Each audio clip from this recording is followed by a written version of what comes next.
चलिए स्वागत करता हूं आपका अपना यूट्यूब चैनल मैथ्स अड्डा सारण में। चलिए मैं हाजिर हो गया एक नया सेशन लेके। आज हम करने वाले हैं एसके झा सर का जो प्रैक्टिस सेट है वो हम करने वाले हैं प्रैक्टिस सेट 18। ठीक है, प्रैक्टिस सेट 18 करने वाले हैं। तो चलिए, अगर आप हमारे चैनल पर नए हैं तो चैनल को सब्सक्राइब कर लें और वीडियो को अंत तक देखें ताकि आपको उसका फ़ायदा मिल सके। और अभी तक आप हमारे टेलीग्राम चैनल से नहीं जुड़े हैं तो लिंक आपको डिस्क्रिप्शन में मिल जाएगा, आप वहां से चल जाके जुड़ सकते हैं। तो चलिए बिना टाइम वेस्ट के क्लास को हम शुरू करते हैं। तो आज का पहला क्वेश्चन हम देखते हैं, क्वेश्चन नंबर 46। क्वेश्चन नंबर 46 क्या कहता है? क्वेश्चन नंबर 46 कहता है कि दो संख्याओं का महत्तम समापवर्तक 12, यानी दो संख्याओं का महत्तम समापवर्तक 12 है तथा लघुत्तम समापवर्तक 924 है। तो बताएं संख्याओं के ऐसे कितने जोड़े बन सकते हैं। ठीक है, महत्तम समापवर्तक यानी कि HCF कितना दिया है? 12 दिया है। और LCM की बात करें तो LCM हमारे पास दिया है 924। तो जोड़े बनाने के इसके कितने जोड़े बन सकते हैं? तो क्या करेंगे हम? LCM बट्टा HCF कर देंगे। क्या करेंगे? LCM बट्टा HCF। LCM हमारा कितना है? तो 924 हमारा LCM है और HCF है कितना? 12। अब इसको काट देंगे तो कितना बार में कटेगा? 12 सत्ते 84, 12 सत्ते 84, 12 सत्ते 84, यानी कि 77 बार में कट गया। अब 77 के पेयर कितने हो सकते हैं? इसके पेयर हो सकते हैं, एक तो होगा 11 गुना 7 और दूसरा हो जाएगा 77 गुना 1। ये दो ही पेयर बनेंगे। इसका मतलब है कि इसका दो पेयर बन सकता है, सिर्फ दो पेयर बन सकता है। तो ऑप्शन कौन सा सही हो जाएगा? तो ऑप्शन ए हमारा सही आंसर हो जाएगा। चलिए अगला क्वेश्चन देखते हैं, क्वेश्चन नंबर 47।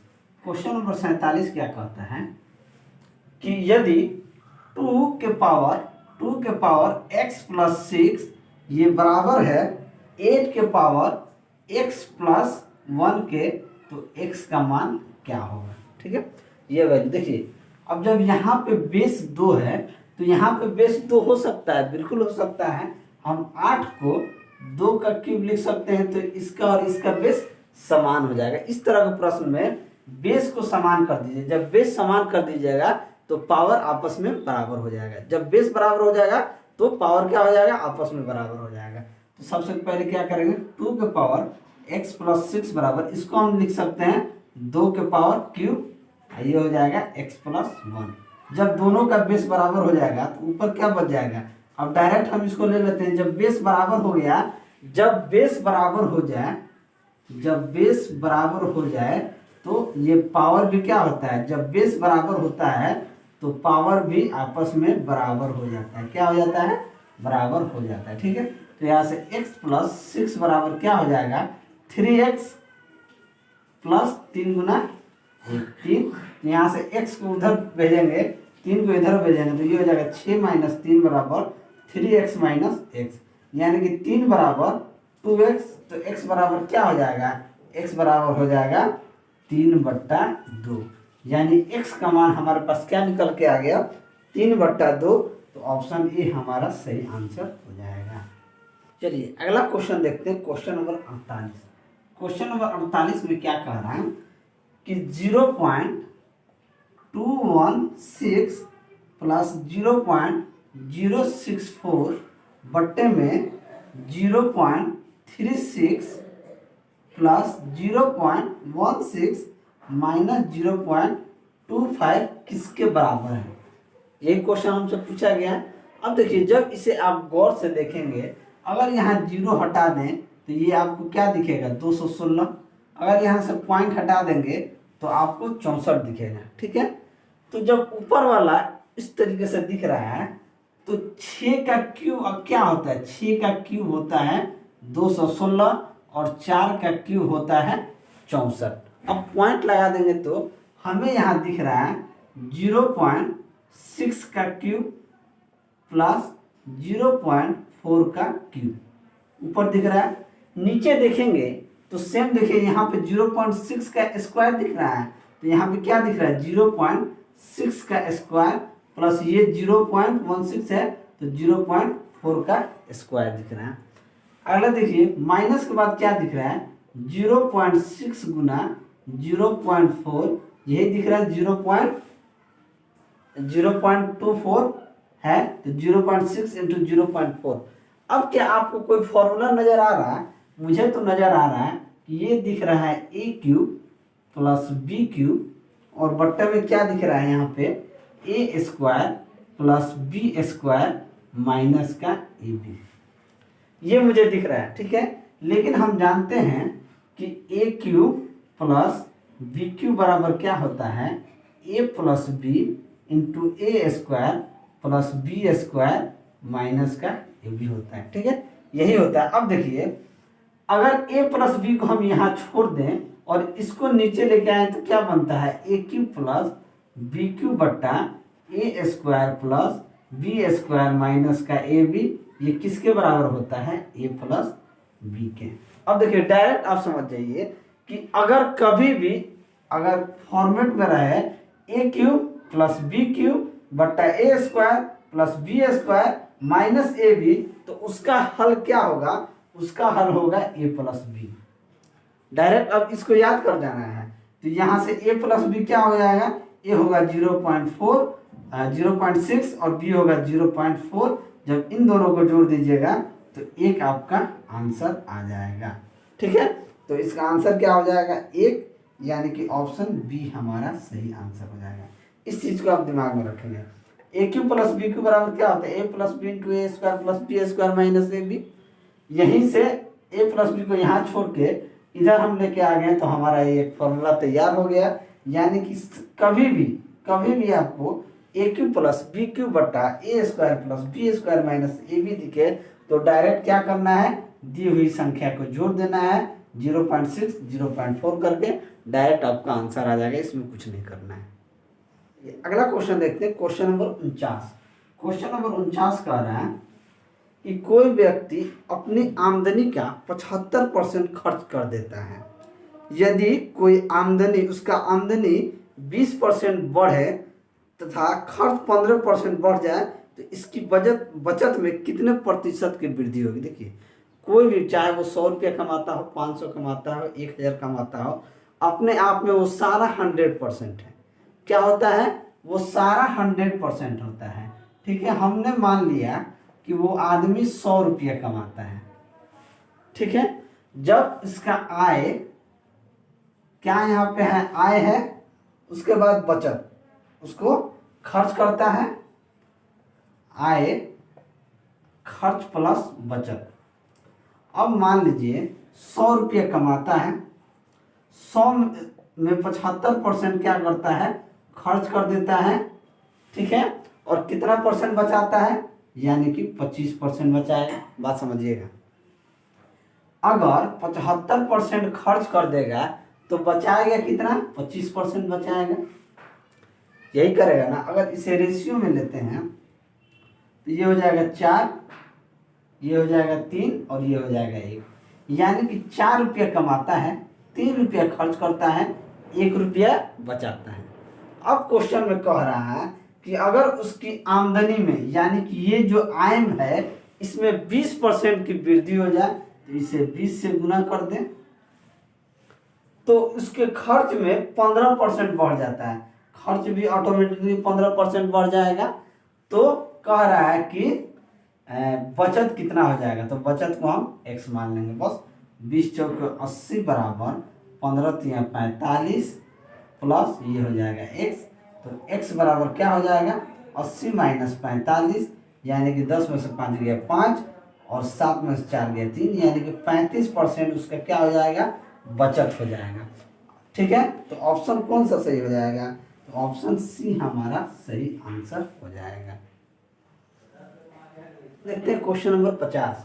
क्वेश्चन नंबर 50 क्या कहता है, कह रहा है कि एक दुकानदार किसी वस्तु का अंकित मूल्य लागत मूल्य से 20% अधिक अंकित करता है तथा ग्राहक को 10% की छूट देता है। यह वस्तु को बेचते समय 1 किलो के बदले 900 ग्राम देता है। बेईमान है, ये बेईमान दुकानदार है। 1 किलो के बदले 900 ग्राम वजन में और खरीदते समय 1 किलो के बदले 1100 ग्राम का वजन तोलता है। तो उसका लाभ परसेंट बताइए। देखिए सबसे पहले अगर हम बात करें 20% की बात करें तो 20% का मतलब होता है 20/100 यानी कि 1/5। क्या होता है? 1/5। नीचे वाला होता है कॉस्ट प्राइस, ऊपर वाला होता है प्रॉफिट या लॉस।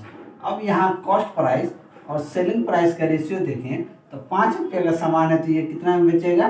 6 रुपये में बेचेगा। यही करेगा। 5 रुपये का सामान कितना में बेचेगा? 6 रुपये में। दूसरा में अगर 10% की छूट देता है तो 10% का छूट का मतलब होता है 10/100 यानी कि 1/10। नीचे वाला कॉस्ट प्राइस, ऊपर वाला लॉस, यानी कि 10 रुपये के सामान को वो कितना में बेच रहा है? 9 रुपये में बेच रहा है। ठीक है। अब देखिए, अब यहाँ क्या कर रहा है, वो 1 किलो के बदले 900 ग्राम वजन करता है। अब देखिए 1 किलोग्राम में कितना ग्राम होता है? 1000 ग्राम। अब 1000 ग्राम के बदले 900 ग्राम अगर वजन कम करता है यानी कि वो कितना मार रहा है? यानी कि 100 ग्राम मार रहा है किस पे?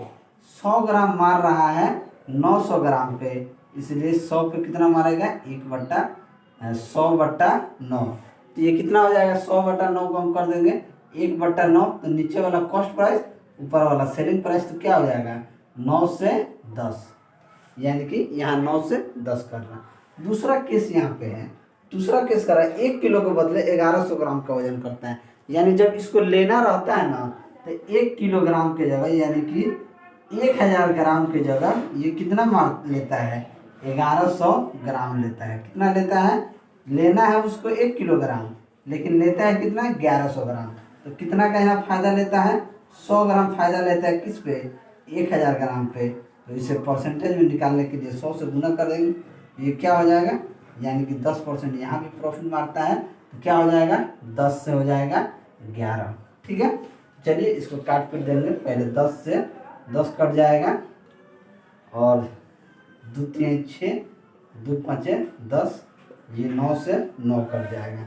यहाँ क्या आ गया? 50 25 और ये 11 3 33, यानी कितना का फायदा यहाँ दिख रहा है? यानी 8 का फायदा दिख रहा है किस पे? 25 पे। तो 100% पे कितना दिखेगा?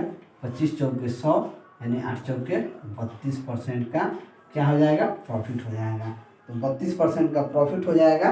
तो ऑप्शन सी हमारा सही आंसर हो जाएगा। क्वेश्चन देखते हैं, क्वेश्चन नंबर 51। क्वेश्चन नंबर 51 क्या कहता है? क्वेश्चन नंबर 51 कह रहे हैं कि log base 3 into log base 4 into log base 2x बराबर 0 हो तो x का मान क्या होगा? ठीक है। देखिए क्या होता है, log 1 जो होता है, log 1 का मान क्या होता है? 0 होता है। log 1 का मान 0 होता है, हम सभी जानते हैं। लेकिन अगर इसका बेस मान लीजिए a है, log a का बेस log 1 बेस a है तो 0 है। तो यहाँ पे अगर हम log यहाँ पे 3 चल रहा है तो यहाँ log 3 बेस 1 बराबर हम 0 लिख सकते हैं। क्या लिख सकते हैं? log 3 बेस 1 बराबर 0। तो देखिए यहाँ पे log 3 का चल रहा है तो इसके बराबर हम इस चीज को लिख सकते हैं। तो क्या लिखेंगे यहाँ?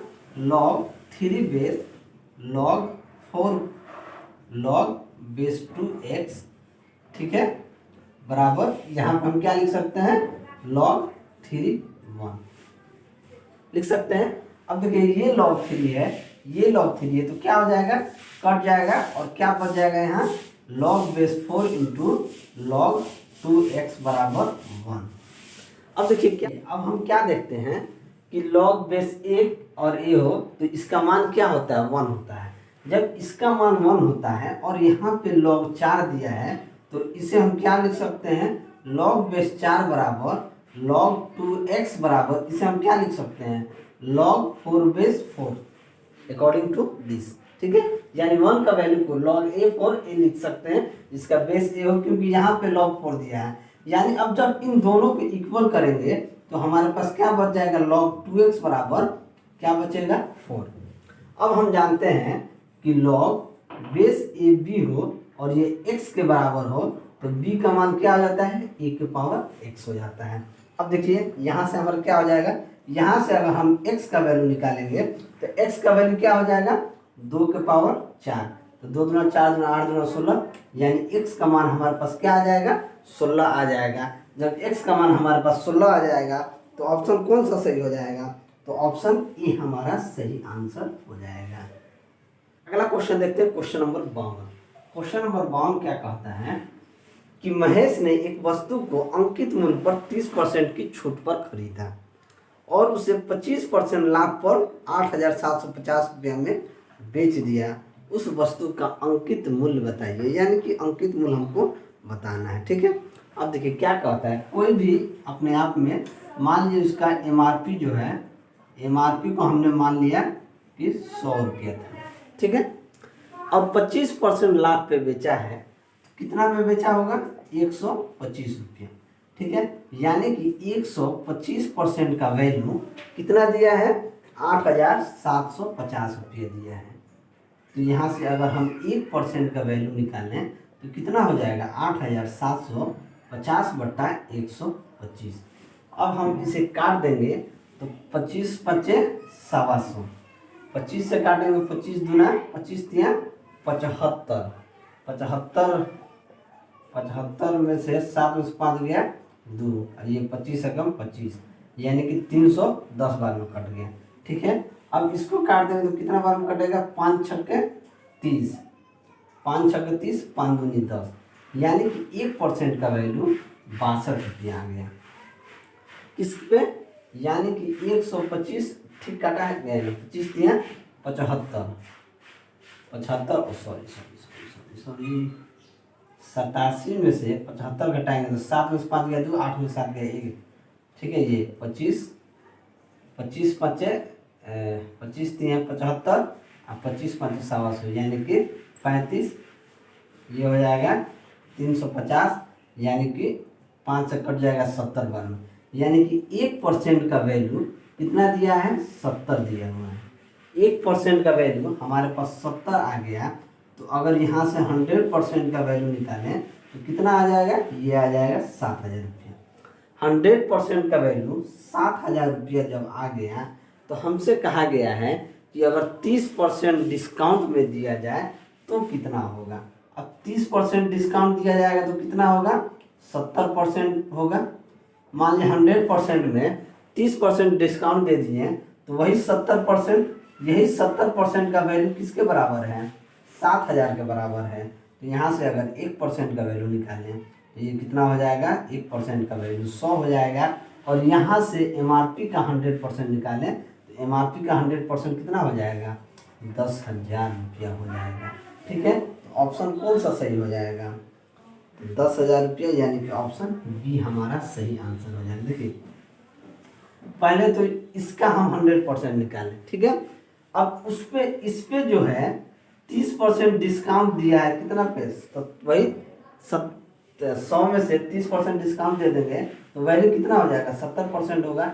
ये 70% का वैल्यू किसके बराबर है? 7,000 के बराबर है। तो 1% का वैल्यू 100 आ गया, तो इसका 100% कितना हो गया? यानी उस वस्तु का मूल्य 10,000 था, 30% डिस्काउंट पे कितना में आएगा? 7,000 रुपया में आएगा। बात समझ में आया? अगला क्वेश्चन देखते हैं, क्वेश्चन नंबर 53। क्वेश्चन नंबर 53 क्या कहता है कि दो व्यक्तियों के आय का अनुपात 9:7 व खर्चों का अनुपात 4:3 है। यदि प्रत्येक 200 रुपया प्रति माह बचाते हैं तो दोनों में अधिक मासिक आय कितना है? इन दोनों का आय का अनुपात क्या है? आय का जो अनुपात है वो है 9:7। हमने मान लिया कि एक 9x कमाता है, दूसरा 7x कमाता है, हमने मान लिया। लेकिन प्रश्न से कहता है कि दोनों अपने कमाई का 200 रुपये सेविंग में लगाता है। यानी कि अगर ये 9x रुपया कमाता है तो अपने कमाई में से 200 रुपया बचाता है, तो कमाई कितना है इसका? 9x है, इसमें से 200 रुपया बचाता है, और ये अपने कमाई का 7x में से 200 रुपया बचाता है। और ये किस अनुपात में है? तो ये खर्चा इन दोनों का 4:3 में है। बस इन दोनों को क्रॉस मल्टीप्लाई कीजिए। 9 3 27 एक माइनस का 600 बराबर 7 चौक 28x माइनस का 800। अब x को इधर ले लेंगे, इसको उधर भेजेंगे तो क्या हो जाएगा? 27x माइनस 28x बराबर 600 माइनस 800। यहाँ से आ जाएगा माइनस x बराबर माइनस का 200, ये माइनस माइनस प्लस हो जाएगा, x का वैल्यू क्या आ गया, x का वैल्यू 2 आ गया। अब हमसे पूछा है कि दोनों में अधिक मासिक आय कितना होगा, तो सबसे ज़्यादा मासिक आय कितना होगा, तो सबसे ज़्यादा 9 का होगा। तो 9x का वैल्यू कितना हो जाएगा, 9 गुना 200 यानी कि 1800 रुपये इसका मासिक आय हो जाएगा। तो ऑप्शन कौन सा सही हो जाएगा, तो ऑप्शन बी हमारा सही आंसर हो जाएगा। क्वेश्चन देखते हैं, क्वेश्चन नंबर 54। क्वेश्चन नंबर 54 क्या कहता है, क्वेश्चन नंबर 54 कहता है कि 3 बर्तनों में रखे दूध और पानी के मिश्रण में दूध तथा पानी के अनुपात क्रमशः 6 अनुपात यानी कि मिल्क और वाटर का अनुपात 6:1, 5:2 और 3:1 है। यदि तीनों मिश्रण को मिला दिया जाए तो नए मिश्रण में दूध तथा पानी का अनुपात क्या होगा। अब देखिए मिल्क और वाटर का ये अनुपात है, अगर ये टोटल अनुपात देखें तो 6 और 1 7 अनुपात में है। इसको टोटल अनुपात देखें तो 5:2 यानी कि ये भी 7 अनुपात में है, और ये 3:1 यानी कि 4 अनुपात में है। अगला अनुपात हमको मिल्क और वाटर में देना है। अब हम क्या करेंगे, मिल्क को मिल्क के साथ मिलाएंगे और वाटर को वाटर के साथ मिलाएंगे। अगर हम देखेंगे इसमें मिल्क कितना है, 7 यूनिट में 6 यूनिट मिल्क है, तो मिल्क और वाटर का रेशियो, मिल्क और वाटर का रेशियो हम मिलाते हैं तो इसमें कितना है, पहले वाला में 6/7 है, यानी कि 6 मिल्क है 7 में, ठीक है। दूसरे वाला में मिल्क कितना है, 5 है 7 में, यानी कि 5/7 मिल्क है।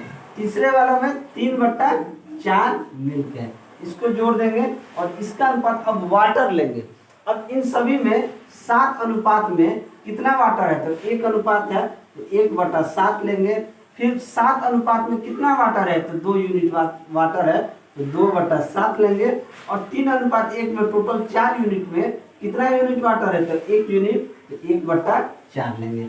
बस इसको जोड़ देंगे, 7 4 28, 7 चौक 28, 6 चौक 24, 7 चौक 28, 4 5 20, 4 7 28, 7 त्रिक 21, और ये अनुपात हो जाएगा 7 चौक 28, ये भी 28 का अनुपात में हो जाएगा।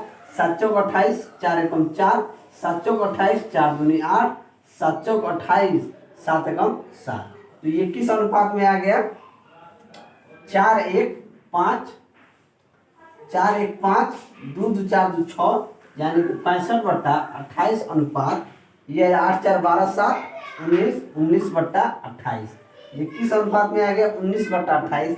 तो 28 को 28 से काट देंगे तो कितना आ जाएगा, 65:19 इसका रेशियो आ जाएगा। यानी जब तीनों को मिला दिया जाएगा तो मिल्क और वाटर का रेशियो आ जाएगा 65:19। तो ऑप्शन कौन सा सही हो जाएगा, तो ऑप्शन डी हमारा सही आंसर हो जाएगा। देखिए इस केस में क्या होता है, मिल्क को मिल्क के साथ जोड़िए और वाटर को वाटर के साथ जोड़ना है, इससे ज़्यादा कुछ नहीं करना, बहुत सिंपल है। मिल्क को मिल्क के साथ जोड़िएगा, वाटर को वाटर के साथ जोड़िएगा, आपका आंसर आ जाएगा। अगला क्वेश्चन देखते हैं, क्वेश्चन नंबर 55। क्वेश्चन नंबर 55 क्या कहता है कि किसी त्रिभुज ABC में यदि C बराबर 105 डिग्री है, B बराबर 45 डिग्री है तथा A बराबर 2 सेंटीमीटर हो तो B का मान ज्ञात है। ये देखिए त्रिभुज के तीनों कोनों का योग क्या होता है, किसी भी त्रिभुज के तीनों कोनों का योग, तीनों कोनों का योग क्या होता है, वो होता है 180 डिग्री। त्रिभुज के तीनों कोनों का योग 180 डिग्री होता है। अगर कोण C का मान 105 डिग्री दे दिया और कोण B का मान 45 डिग्री दे दिया तो कोण A का क्या क्या होगा। देखिए जब कोण B और C को जोड़ेंगे तो कितना है, 150 डिग्री, यानी B प्लस C का मान अगर 150 डिग्री हो गया तो A का मान कितना हो जाएगा, 30 डिग्री हो जाएगा। A का मान क्या हो जाएगा, 30 डिग्री, क्योंकि त्रिभुज के तीनों कोनों का जो 180 डिग्री होता है तो B प्लस C 150 डिग्री है तो A का मान 30 डिग्री होगा। या आप लिख सकते हैं A plus B plus C बराबर 180 डिग्री, यानी कि त्रिभुज के तीनों कोनों का जो 180 डिग्री। अब देखिए B प्लस C का मान 150 दिया है तो A बराबर ये इधर जाके क्या हो जाएगा, माइनस हो जाएगा, तो 180 डिग्री माइनस 150 डिग्री बराबर कितना हो जाएगा, 30 डिग्री। अब A का मान 2 सेंटीमीटर दिया है तो B का मान हमसे पूछा है, इसे क्या करते हैं, A बटा साइन ए बराबर बी बटा साइन बी के इस फॉर्मूला से हम इसका मान निकालते हैं। ए का मान कितना दिया है, ए का मान हमारे पास 2 सेंटीमीटर दिया है, तो 2 बटा साइन ए का मान कितना है 30 डिग्री, ये हो जाएगा साइन 30 डिग्री, और बी का मान हमको निकालना है, और साइन बी का मान कितना है 45 डिग्री, ये हो जाएगा साइन 45 डिग्री। तो 2 बटा साइन 30 डिग्री का मान होता है 1/2, और बी बटा साइन 45 डिग्री का मान होता है 1/√2। ये 2 ऊपर चला जाएगा तो ये हो जाएगा 4, और ये 2 ऊपर चला जाएगा तो हो जाएगा b√2। तो b बराबर क्या हो जाएगा 4/√2, या √2 से ऊपर नीचे गुना कर देंगे तो ये हो जाएगा 4√2/2, यानी कि 2 दूनी 4, यानी कि 2√2 हमारा आंसर आ जाएगा। तो ऑप्शन कौन सा सही हो जाएगा, तो ऑप्शन ए हमारा सही आंसर हो जाएगा। वीडियो अगर अच्छा लगे तो लाइक ज़रूर करें। अगला क्वेश्चन देखते हैं, क्वेश्चन नंबर 56। क्वेश्चन नंबर 56 क्या कह रहा है, क्वेश्चन नंबर 56 कह रहा है कि 47805 की मदद से 100 से 1000 के बीच, यानी कि 100 से 1000 के बीच कितनी संख्याएं बनाई जा सकती हैं। देखिए अगर 100 से 1000 के बीच हमको चूज करना है, देखिए 1 2 3 4 5, यहाँ पे 5 संख्या हैं, और पहला संख्या क्या है 0 है, पहला संख्या 0 है, तो इन सभी 1 2 3 4 5, तो पहला संख्या हम 0 नहीं लेंगे, तो पहला संख्या क्या लेंगे 4। जब पहला संख्या 4 ले लिए, उसके बाद फिर कौन संख्या लेंगे, फिर 4, फिर 4 के बाद क्या संख्या लेंगे 3, तो ये हो जाएगा 4 चौके 16 3 48, यानी कि ऐसे 48 संख्या है जिसे हम चूज करके बना सकते हैं। एक तो ये मेथड है, ठीक है। दूसरा मेथड क्या है कि इन सभी संख्या में 3 संख्या लेना है, तो 5p3 माइनस, फिर 0 हटा देंगे तो क्या लेंगे 4p2, ठीक है, तो माइनस 4p2 करेंगे तो भी हमारा आंसर आ जाएगा। ये क्या हो जाएगा 5p3 मतलब फैक्टोरियल 5 बटा फैक्टोरियल 5 माइनस 3, ये हो जाएगा माइनस फैक्टोरियल 4 बटा फैक्टोरियल 4 माइनस 2, ये क्या हो जाएगा फैक्टोरियल 5 क्या हो जाता है 5 4 3, और फैक्टोरियल 2 रहने देते हैं, 5 में से 3 गया 2, 2 से 2 कट गया, ये क्या हो जाएगा 5 के 20 दिया 60 माइनस ये फैक्टोरियल 4 माइनस 4 गुना 3, इसको भी 2 रहने देते हैं, फैक्टोरियल 2 को हम 2 रहने देंगे, ये 4 में से 2 गया 2, ये फैक्टोरियल 2 2 से काट देगा, ये कितना हो जाएगा 4 3 12, 60 में से 12 जाएगा क्या आ जाएगा 48 आ जाएगा। तो आपका आंसर क्या हो गया 48 ऐसी संख्या है, तो ऑप्शन कौन सा सही हो जाएगा, तो ऑप्शन डी हमारा सही आंसर। अगला क्वेश्चन देखते हैं, क्वेश्चन नंबर 57। क्वेश्चन नंबर 57 क्या कहता है कि किसी त्रिभुज किसी एबीसी में एक अर्धक रेखा एडी खींची गई है जो आधार बीसी को डी पर मिलती है।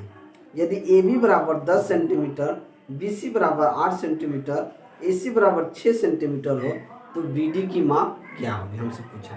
मान लीजिए एक त्रिभुज है, ये त्रिभुज ABC है, ये A है, ये B है और C है। हमसे बोला गया है कि A के अर्धक रेखा AD खींचा गया, यहाँ से एक अर्धक रेखा जो खींचा गया है AD खींचा गया, इन दोनों कोनों को बांटता है, ठीक है। अब कहता है जो आधार BC को D पर मिलती है, आधार BC को D बिंदु पर मिलती है, यदि AB बराबर 10 सेंटीमीटर, AB का मान 10 सेंटीमीटर, BC बराबर 8 सेंटीमीटर, BC का मान यहाँ से यहाँ तक जो का मान है ये 8 सेंटीमीटर है, AC 6 सेंटीमीटर है, ये AC का मान 6 सेंटीमीटर है, तो BD की माप क्या होगी, यानी इसका माप हमसे पूछा गया है, ठीक है। तो क्या होता है AB बट्टा ये भुजा बट्टा ये भुजा, AB बट्टा AC बराबर BD बट्टा DC, BD बट्टा DC। ए क्या है AD को A अर्धक रेखा है, बस AB बट्टा AC बराबर BD बट्टा DC आ गया, बस वैल्यू पुट करना है हमको। AB का वैल्यू हमारे पास दिया है 10 सेंटीमीटर, AC का वैल्यू दिया है 6 सेंटीमीटर, टोटल BC का मान दिया 8 सेंटीमीटर, बस इसका आंसर आप हमें कमेंट बॉक्स में जरूर रखें। इसका आंसर आप कमेंट बॉक्स में जरूर दें, कमेंट बॉक्स में जरूर दें, ठीक है। इसका आंसर आपको कमेंट बॉक्स में लिखना है ताकि मुझे भी पता चले कि इसका आंसर आपने सही कर दिया है। चलिए अगला क्वेश्चन देखते हैं, question number 59, sorry question number 58। Question number 58 कह रहे हैं कि -3 4 -3 -4 तथा 1 -2 बिंदुओं की संधि y अक्ष द्वारा किस अनुपात में विभाजित होगी। देखिए यहाँ ये क्या होता है, ये होता है x1, ये होता है y1, ये होता है x2, ये होता है y2।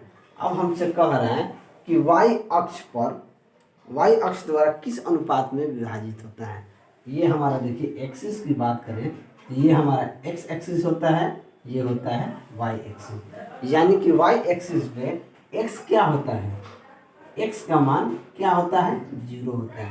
y एक्सिस पे x का मान 0 होता है, तो यहाँ से हम क्या फॉर्मूला लगाएंगे, m बराबर mx2, 2 बराबर भागों में बांटता है तो किस अनुपात में बांटेगा, m अनुपात n में। ये चीज़ को ध्यान में रखना है। यही हमसे पूछा है कि m अनुपात n निकालना है, यही पूछा क्वेश्चन में पूछा है कि किस अनुपात में विभाजित करेगा, यानी कि m अनुपात n में विभाजित करेगा और इसी का मान हमसे पूछ रहा है। तो m बराबर क्या हो जाएगा, mx2 प्लस nx1 बटा m प्लस n, ठीक है। लेकिन यहाँ x एक्सिस पे, y एक्सिस पे x का मान क्या होता है, 0 होता है, तो ये x बराबर क्या हो गया, 0। m गुना x2 हमारा क्या है, x2 हमारा 1 है, तो 1 प्लस n इंटू x1 का मान कितना है, तो माइनस का 3 है, और ये इधर आके 0 हो जाएगा, तो इसे हम नहीं लिखते हैं। अगर m प्लस 1 में 0, अच्छा यहाँ लिखेंगे m प्लस n, ये इधर आके गुना होगा तो क्या हो जाएगा, 0, तो हमारे पास बच जाएगा m गुना 1 बराबर m n माइनस 3, यानी कि माइनस का 3n बराबर 0, ये पूरा 0 हो जाएगा। तो यहाँ से m बराबर क्या हो जाएगा, 3n। अगर m बट्टा n अगर हम निकाल लें, n को इधर निकाल लें तो ऊपर क्या बच जाएगा, 3 और नीचे बच जाएगा n, यानी इसको किस अनुपात में बांटेगा, 3:1 में बांटेगा। तो ऑप्शन बी आपका सही आंसर हो जाएगा। क्वेश्चन देखते हैं, क्वेश्चन नंबर 59। क्वेश्चन नंबर 59 क्या कहता है, यदि समीकरण 7x² प्लस 2 माइनस 11x बराबर 0 हो के मूल हो तो 1/1 अल्फा प्लस 1/बीटा का मान क्या हो। पहले इक्वेशन को हम सही करते हैं। ये 7x² माइनस 11x प्लस 2 बराबर 0, ये द्विघात समीकरण है। इसका फॉर्मेट होता है ax² plus bx plus c बराबर 0, ये इसका फॉर्मेट होता है। अब कहा गया है मूल, अगर अल्फा प्लस बीटा का मूल हम क्या निकालते हैं, अल्फा प्लस बीटा का मूल होता है तो माइनस b बटा ए निकालते हैं, और अल्फा गुना बीटा का मूल हमको निकालना होता है तो c बटा ए निकालते हैं। ये इम्पोर्टेंट चीज़ है, ठीक है, इसे आपको पता होना चाहिए। अल्फा प्लस बीटा के मूलों का जो क्या होता है तो माइनस b बटा ए होता है। यहाँ पे b क्या है, -11, तो माइनस इंटू -11 और a क्या है, 7 है। देखिए ax² plus bx plus c बराबर 0 होता है, तो a क्या है, यहाँ पे 7 हो गया। यहाँ अल्फा इंटू बीटा का मान c बटा a है, तो c यहाँ पे क्या है, c 2 है और a क्या है, 7 है, तो 2/7। ये क्या हो जाएगा, माइनस गुना माइनस प्लस, यानी 11/7 और 2/7, यानी अल्फा प्लस बीटा का मान हमारे पास 11/7 आ गया। अल्फा इंटू बीटा का मान 2/7 आ गया। हमसे क्वेश्चन में क्या पूछा है, 1/अल्फा प्लस 1/बीटा का मान क्या हो जाएगा, तो 1/अल्फा प्लस 1/बीटा को लेंगे तो नीचे क्या बचेगा, 1/अल्फा इंटू बीटा गुना करेंगे तो अल्फा से अल्फा कटेगा, ऊपर आ जाएगा बीटा, प्लस बीटा कटेगा तो ऊपर आ जाएगा अल्फा, यानी कि अल्फा प्लस बीटा बट्टा अल्फा इंटू बीटा करेंगे तो यहाँ क्या हो जाएगा, 11/7/2/7। अब ये क्या हो जाएगा, 11/7 गुना 7/2, 7 से 7 कट जाएगा, ये बच गया 11/2, यानी कि 1/अल्फा प्लस 1/बीटा का मान आ गया 11/2। तो ऑप्शन ए आपका सही आंसर हो जाएगा। वीडियो अगर अच्छा लगे तो लाइक जरूर करें। अगला क्वेश्चन देखते हैं, क्वेश्चन नंबर 7। क्वेश्चन नंबर 7 क्या कहता है कि यदि 1/a माइनस 1/b बराबर 1/a माइनस b हो तो AQ प्लस BQ का मान क्या होगा। ये हमसे क्वेश्चन में पूछा गया है, यानी इसका मान इसके बराबर है तो AQ प्लस BQ का मान क्या होगा। बस इसका एलसीएम लेंगे, ए बी का एलसीएम क्या हो जाएगा, ए बी, ए से ए में भाग देंगे तो बी जाएगा बी माइनस बी से बी कटेगा, यहाँ क्या बचेगा ए। ये क्या हो जाएगा 1/a माइनस बी। अब देखिए अगर क्रॉस मल्टीप्लिकेशन करेंगे तो इसे a माइनस बी हम लिख सकते हैं।